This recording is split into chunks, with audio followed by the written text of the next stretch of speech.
Deep in the heart of Central Africa, where rivers twist like silver snakes and forests breathe with ancient secrets, entire kingdoms thrive. But one day, without warning, their world changes, not because of armies marching, but because of a man thousands of miles away in Belgium. A man they had never seen, a man who claimed their land as his personal property. His name was King Leopold II.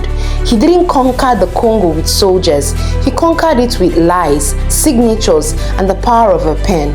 What followed was one of the greatest human tragedies the world had ever witnessed.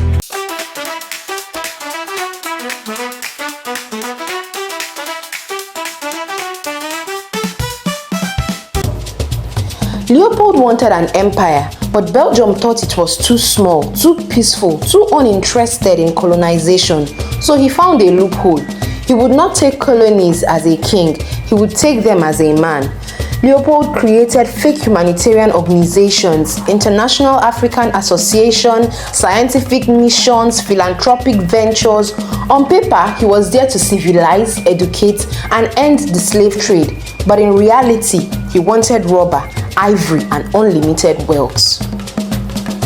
At the Berlin Conference of 1884 to 1885, European powers sat around the table, cutting Africa into pieces like meat on a platter.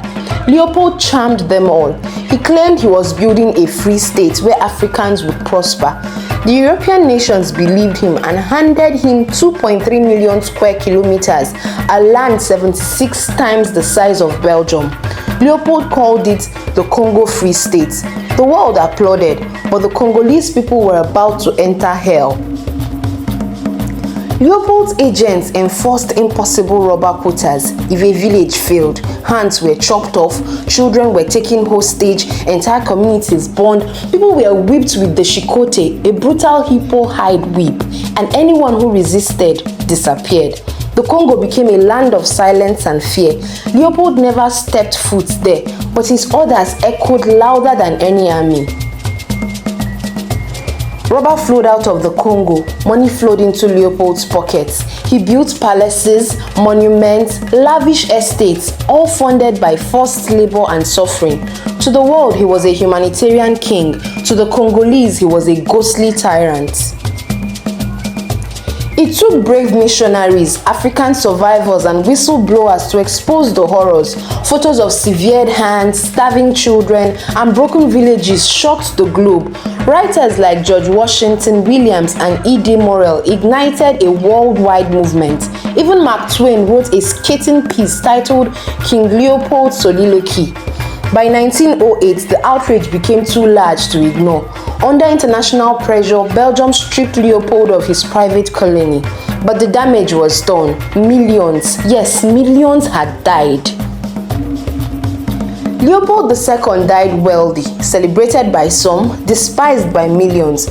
But in the Congo, stories of his rule are told in whispers, like the memory of a nightmare that never fully fades. Even today, historians call it one of the most brutal colonial regimes in history. King Leopold II didn't need a throne in Africa to rule it. He ruled through fear, manipulation, and greed, leaving behind scars that still shape the Congo today. If you want more powerful stories like this, don't forget to like, share, and subscribe for more untold history that the world can't afford to forget. I'd like to know your thoughts on King Leopold in the comment section. Thank you.